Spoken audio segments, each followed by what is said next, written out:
cold. Get in here, so get this door shut. I'm Dan Morris, you're watching Boast and Dan Bushcraft.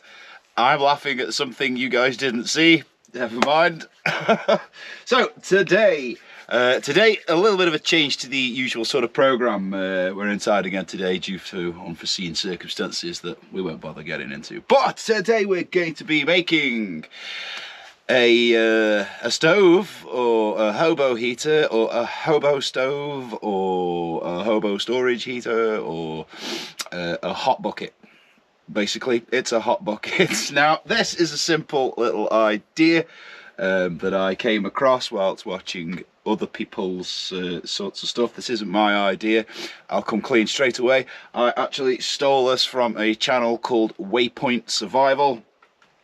So a big shout out to Waypoint Survival. I'm nicking your idea, mate. Sorry about that. Anybody fancies it, go and give Waypoint Survival a check out. There's some crazy ideas on there. There's some really good stuff on there as well. Hobo stuff, bushcrafting, but based around sort of travelling and things like that as well. So big shout out to Waypoint Survival there. But I'm nicking your idea, mate. So this is a hobo stove, basically, or a hobo heater, and it works as a storage heater as well as a cooking implement and whatever you really need it to. And it's a beautifully simple little thing.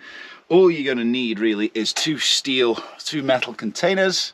I've gone for the nice galvanized metal bucket.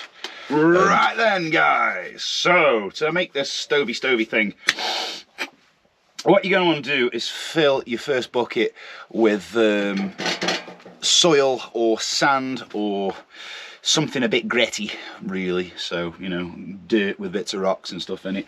I have opted to just simply go and buy a bag of sand to make things nice and simple. Also because at home the gardens don't really have many areas of soil I can start digging in, so it's easier to just grab a bag of sand. Where's Freya? Let me in this sand. Yeah, you need a clean from last time. I come in from my last outings with her and just soaked it in WD-40. Not got around to cleaning it yet. Don't worry, I will before I take it out the next time. Right, since I'm sand dipping, take this coppery bracelet off. So start filling your larger bucket or container, depending on what it is, with your sand. Now, I've gone for sharp sand just because it's got a little bit more of a rock content to it. It's a little bit more solid. Get that stuff in there.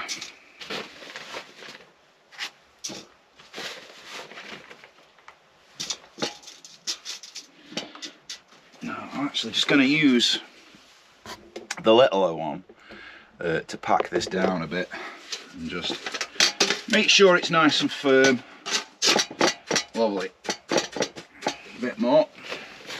What I want is my inner tin, bucket, coffee can, whatever you've got. I want that to sit just slightly higher than the lip of your larger bucket. Yeah, that's about right. Magic. So what I'm going to do now is just fill in all around the sides of my smaller one. Try and get it in your bigger bucket and not actually fill your little can with it. This is going to be tricky. There's not a lot of space. Like I said, really I wanted a slightly smaller metal can. So this is the most time consuming part, getting all this stuff, sand down the side of there. It would be a lot easier if my internal tin wasn't quite so large, but I am just working with what I've found lying around. I guess kind of the whole point of this being a hobo fire bucket is that we're not really looking to specifically buy materials for it.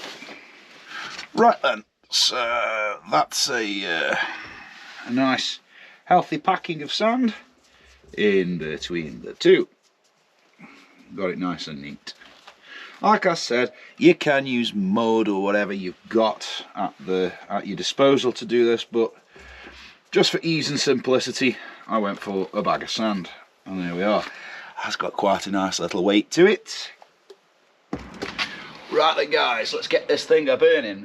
I'm going for just firelighters and charcoal, just for the ease of demonstration. Obviously the whole point of this is you burn whatever you've got. If you've got charcoal, great. If you haven't, you just use dried sticks, leaves, barks, whatever you've got access to. So like I said, I'm just going to barbecue charcoal, just because it's easy, and I'm just demonstrating.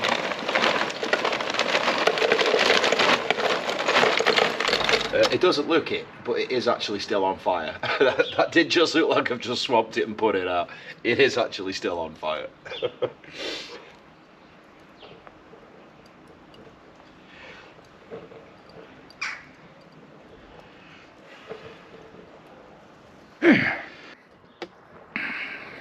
Yes, there we go. Starting to get burning now. Really what you want to do though is let it burn down until obviously it's just red embers and it's not smoking so much anymore, which that's going to do just lovely. But the real question is, while we're doing this, can we get a brew out of it? Doesn't matter if it's smoky for that. So, in true hobo-y bushcraft fashion, just took an old rebar fence stake and bent it into a bit of a grill. Let's get a kettle on it. Got to have a brew at the same time, haven't we? So I'm leaning over in all funny ways, the camera's angled down. Oh, let's see if we can get a brew. Ooh, it's starting to hiss. Won't be long. I'll have some boiled water. Amazing the things that get you excited, isn't it? Boiled water. Ooh, what a treat. Yes.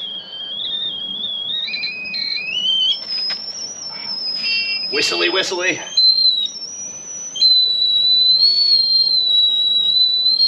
Heh. Go on, boil that little devil. Oh, blew me whistle off. So, it's past the most important test. We have a brew.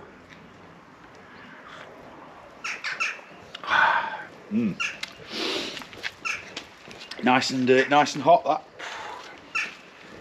Let's put that down.